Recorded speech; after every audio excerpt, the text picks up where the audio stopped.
I remember one time there was a funeral. No, I think that was back in Sumter. There was a funeral. A black young man had died. I think he had been shot. And there were about, this was back to Sumter, South Carolina. There, we had about maybe 12 sisters there, all from Buffalo, New York, except me. And so we went to this funeral, but it was a wake, first of all, and it was in a big hall. And the people were sitting in a big circle, all the black families. And they were just very quiet. And we went in and we just sat in some of the chairs in this big circle also. But it just stayed that way. And nobody said anything. For it was more than 30 minutes. So finally we said, well, we have to go. What will we do? So at that time, we were having this kind of experiment of having sisters from different provinces have an experience of working in South Carolina with Black people. There was one sister from Canada, and she spoke English. She spoke French, really, but she knew English really quite well.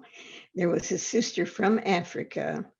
Her father was Belgian, but her mother was Black. I was from Texas. There was a sister from Buffalo, New York. It was a mixture of different cultures, which is an interesting way to live, really fascinating. But anyway, at this funeral, finally we said, well, we'll just go up to the mother and we'll just express our condolences and, explain that we have to leave because we had other things going on in the parish. So we were in line and we were going up to see the mother, and Sister Fernand, who was from Canada, was right in front of me. And she was nervous of how to express her sympathy in English.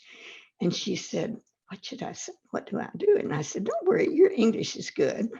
I said, just say, we're praying for you, or our hearts are with you at this time, or condolences. And she said, okay, but she got more nervous.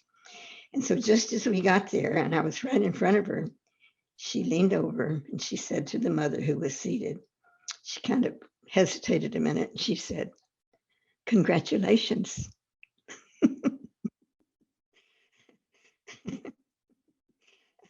And I was about to burst out laughing, and it was not the time to laugh at all, but she got so nervous.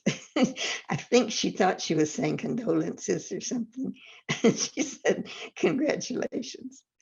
So there were lots of funny things, serious things that happened, but funny things like that would happen.